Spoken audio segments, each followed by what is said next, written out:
Welcome to NASA Edge. An inside and outside look at all things NASA. We're broadcasting live from LC-39, just across the water from the Atlas V, which has begun to roll out, carrying the Solar Orbiter spacecraft out to the pad. You know, Blair, it never gets old seeing an Atlas V roll out to the pad at Complex 41. But I gotta tell you though, it's not very warm here in Florida. It's kind of cold today. It actually is, but regardless, a very exciting time here on the Space Coast for space exploration and science today. I tell you what, over the course of the next 30 minutes, we're gonna have a lot of content. We're gonna be focusing on the Sun, the Solar Orbiter mission, and the Atlas V vehicle. That's right, and we have a special guest today.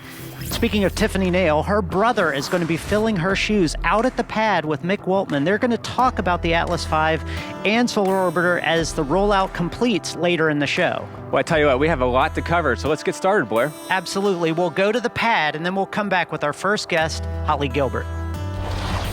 We're being joined now by Holly Gilbert, who is the Heliophysics Science Division Director at NASA Goddard Space Flight Center and the project scientist for Solar Orbiter. How you doing? Great, really good. So give us your thoughts. You see the rollout of the Atlas V vehicle with Solar Orbiter. It's amazing. It really is. I have goosebumps, to tell you the truth, not just because of the weather, but because of the excitement of the rollout.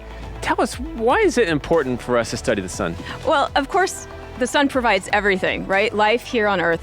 But we also are impacted by its moods and its activity. It's incredibly dynamic. We're embedded in basically its atmosphere, its extended atmosphere. So whatever happens on the Sun, solar storms, solar wind, it affects us here on the Earth in what we call space weather.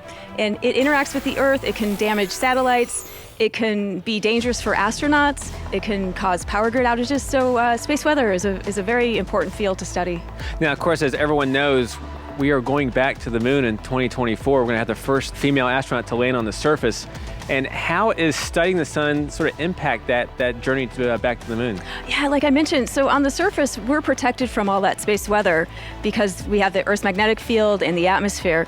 But those astronauts are going to be outside of that shield, and especially once they're on the moon, and especially all the way to Mars. So we need to be able to forecast and predict, and we need to understand the fundamental physics processes in order to do that. Our models need us to feed them information. Solar Orbiter will help provide that data to do that. Now, as project scientist, what is your role in the mission? I get to do fun stuff like this, but really it's a collaboration, so I work closely with the ESA project scientists as well, and we really oversee the science objectives and make sure that the data is going to accomplish what we're trying to do scientifically, and we work with all of the teams, the 10 instrument teams, and so it's a really collaborative effort. Now, you know, Blair had a chance to sit down and talk with Cesar Garcia, who is the project manager for Solar Orbiter for the European Space Agency. So let's learn more about the Solar Orbiter. Great.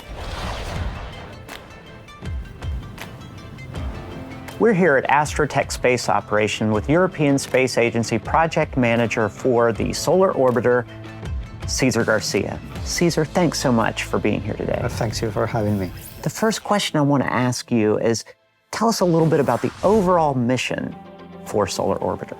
Okay, Solar Orbiter mission, as the name shows, it's a space mission that will orbit around the Sun in ways which we have not done before. We will be different in that we will be relatively close to the Sun, and we will also change the orbital plane so that we can observe the poles of the Sun. We will investigate also the solar wind and features close to the surface of the Sun. Then they will also look into the heliosphere, and we all live in the heliosphere of the Sun. And finally, they will investigate the reasons why we have this 11-year cycle and what drives the solar variability. Some of the instruments are going to be capturing images. What are those images going to look like? Well, we capture images in various frequencies across the spectrum. Normally, science instruments, or also Earth observation instruments, they don't take what we call white light pictures. We try to take pictures in a very small frequency band, and then we combine those various frequencies to create broad spectrum images. Now, Solar Orbiter has instruments in the visible, so the various colors of the visible, a little bit in the infrared, also in the ultraviolet spectrum, and all the way up to the X-rays. So the various instruments will detect these images in different ways. And what the scientists do, they combine various frequencies to create, well, pretty pictures like the one we have in the background here. That's one element. And the second element is that the various instruments, they have different fields of view. Some of the instruments will be able to capture the complete solar disk. And at the same time, they will be able to look with very high resolution into very small portions of the sun. Some of the instruments will be looking at the rim, or to make things more interesting, when one of the instruments detects a feature of interest, he will send automatically a trigger to the other instruments so that they can also change mode of operation and focus on that specific feature to learn more about it. And if that involves, for instance, the ejection of material or a change to the solar wind, when that happens on the spacecraft, then also the in situ instruments will be able to react and to sense that specific feature. And that combination of things which happen on the surface or close to the surface of the sun, and then at the location, later on at the location of the spacecraft, is one of the key features and unique features of Solar Orbiter. There are a lot of fascinating and important instruments on the spacecraft. If the scientists see something interesting during an observation, do they have the ability to adapt and sort of reorient to take a look at that interesting event? Yeah, they want to maximize the opportunities, of course, and there are several ways of doing that. One way is something that we call the short-term planning, as opposed to long-term planning. Long-term planning is what the scientists do. They plan every instrument, every mode of operation, like 6 months in advance.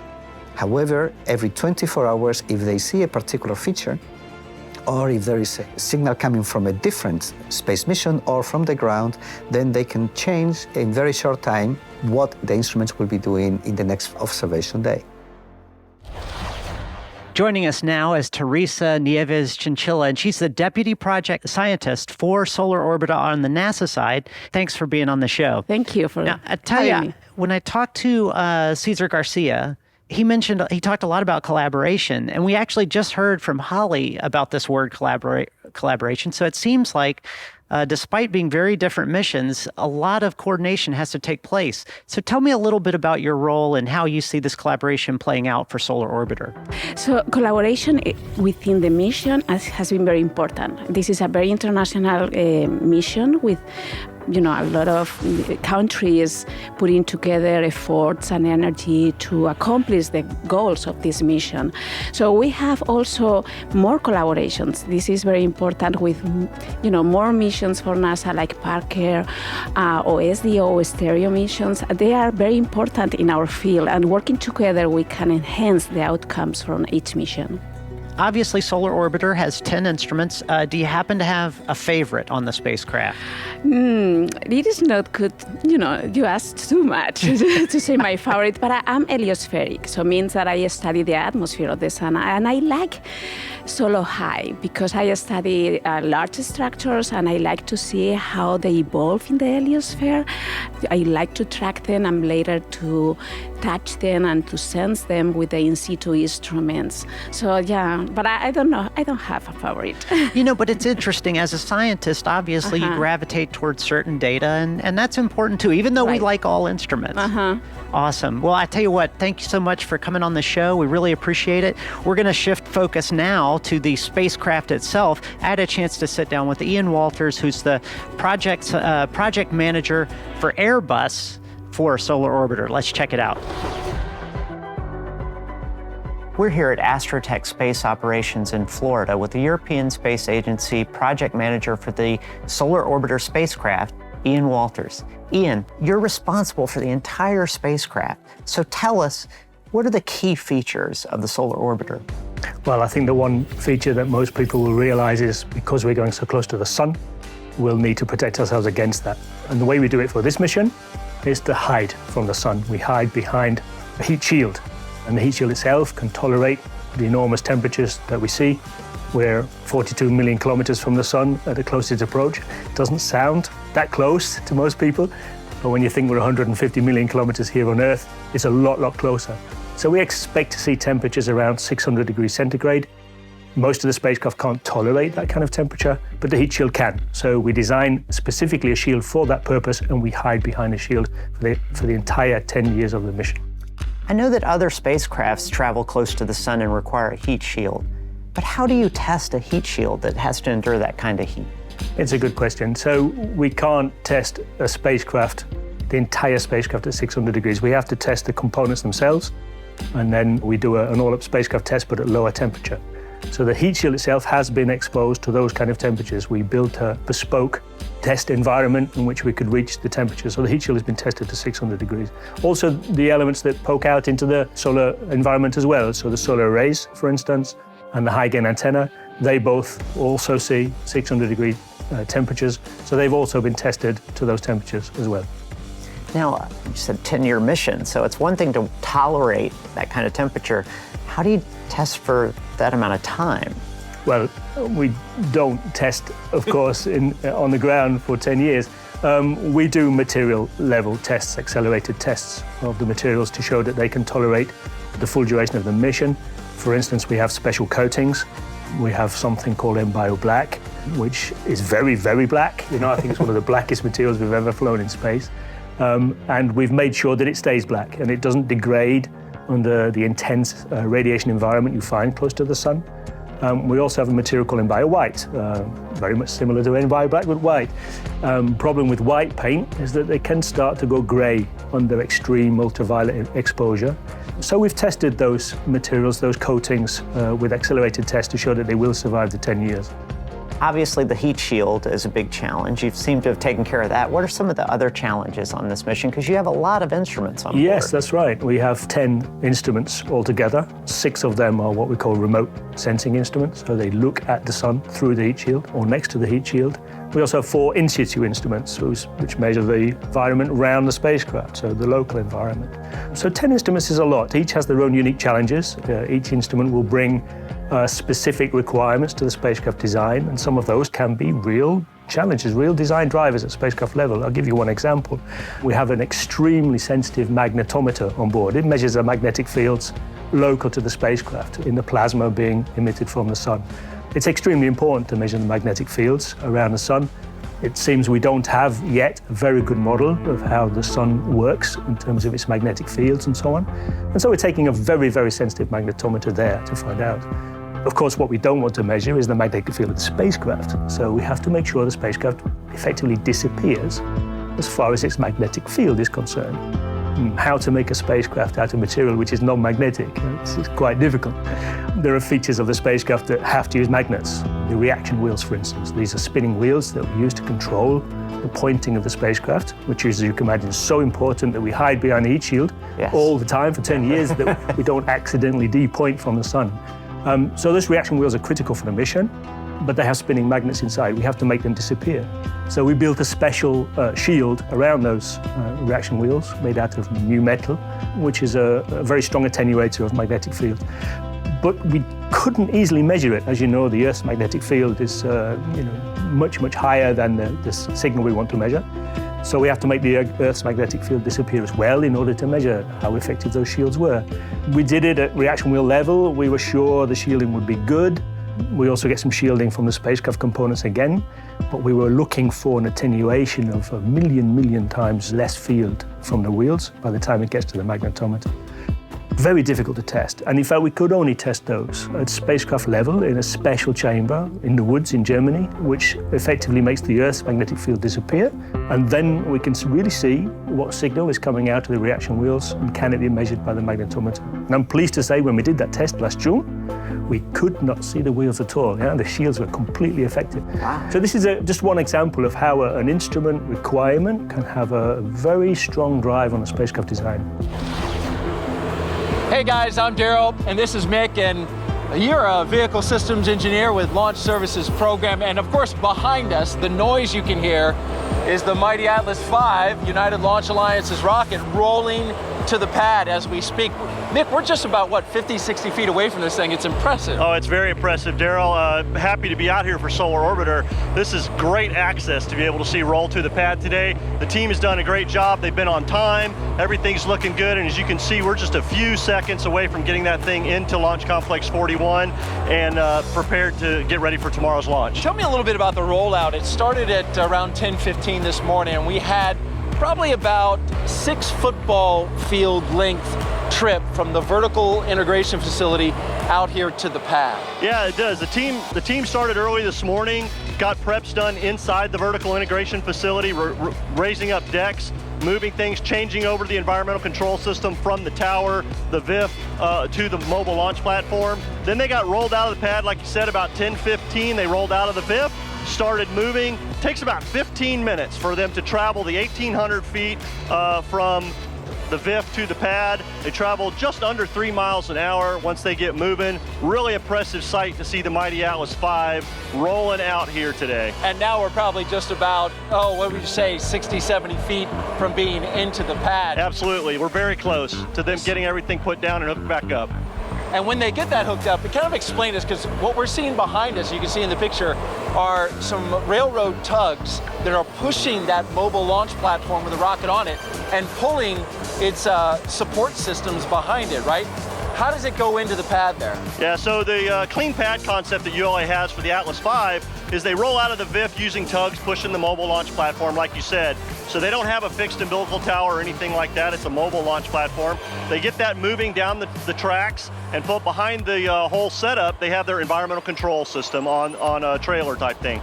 They get that into the pad, they push the support trailers into the concrete bunkers and get the vehicle and the mobile launch platform over the flame bucket and set it in place. And then they do the hookup from the environmental control system to the pad systems. And then they get the auto couplers for the commodities, the LOX and hydrogen fuels for the Atlas vehicle to be able to get everything ready for tomorrow's launch. Once they get that rocket in there, does the countdown begin, or how does that work? So actually we've started in what we call the F-1 day count, which is the rollout and everything. Once they get it all in and out, they will actually begin the launch countdown, getting ready for tomorrow's with some built-in holds, several long hour holds, and then picking up the count tomorrow about 6 p.m. The team will come on console and getting everything ready for a launch at 11:03 Eastern time tomorrow night. All right, Mick Wolfman, Vehicle Systems Engineer with Launch Services Program. We appreciate you. It was impressive to watch this rocket roll right by us just a few feet away. We're going to wrap it up for now and send it back to the guys at the gantry. Thanks a lot, Daryl. I tell you what, that Atlas V wasn't built here. It took a journey of its own, all the way from Decatur, Alabama. And you had a chance to talk with the captain, Captain John, of the boat that actually transported the Atlas V all the way to Kennedy. Let's check that out. After years of watching ULA launches, one of my biggest questions was, how do they transport their rockets from their facility in Decatur, Alabama to the Cape? It turns out they have their own boat to do just that. It was cool to see all the inner workings of the ULA rocket ship, and I couldn't wait to learn more from Captain John. Captain John, this is a very impressive ship, but I want to know, how long have you been captain of the rocket ship? Okay, this is my 9th year captain of the rocket ship. I've worked all the positions as mate to make it to this position, so yeah, 9 years. So you've had a lot of experience transporting these important payloads such as Atlas boosters and Centaur stages and the like. Is this ship uniquely designed to carry these incredible boosters? It is. The vessel was drawn up by a naval architect with shallow water in mind. We go places that other commercial vessels of this size cannot go. We have air draft limitations, and then we have wake problems, so they designed the hull that we have minimum effect in shallow water areas. We make a speed in the inland waters roughly about 10 knots. We have about 1,300 miles of rivers to travel. So there's challenges along the way with high river conditions and low river conditions, heavy currents and no currents. We always, in these river trips, we have to take these ever-changing circumstances into account, part of our passage plan. How do you account for these river changes? Does that affect when you can go pick up a booster, or? It's a very thorough process. We generate roughly about 40 page document of data that we expect from regulatory agencies, from the mariners that happen to be out there. They do reporting, it gets put into the local notice to mariners. We'll pull that information. We have a meeting with the crew before we sail, and we'll literally review 1,300 miles of river before we ever leave the dock. Wow, well, I guess that's important since you're carrying this incredible, important booster or rocket. You've got to make sure it gets there safely. Sure, and we're all aware aboard the rocket ship of how valuable it is to get the flight hardware from Decatur, Alabama, here to Cape Canaveral, Florida. So part of the passage planning, we take into account the value of the cargo, what we have. The weather routing is also very important out at sea. At times we'll have to weather route around a system in order to assure a good ride for the equipment and, of course, the crew. Do you ever weather route, say, to the point where you end up at an exotic tropical location like Cozumel or Jamaica or... I wish. Well, I mean, like, for safety.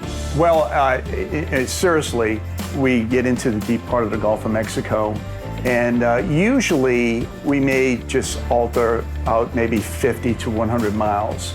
We can see things developing. Forecasting is really good compared to 40 years ago. You know, we keep in mind that we're very close to Cuba. If we're weather routing, that we have to keep that in mind. We have to, make sure that we're, keeping a safe space, from Cuba. What size crew do you have here on the rocket ship? We have a 16-man crew that's required by the billet set by the Coast Guard. When we're on the rivers, we expand somewhat. We have 2 river advisors. They basically are towboat pilots that have heavy tow experience.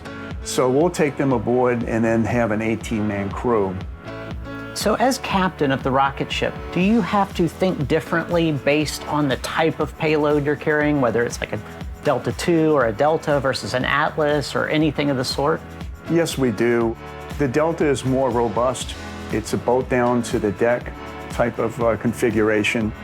As opposed to the Atlas, Atlas will come on a trailer and will have chains.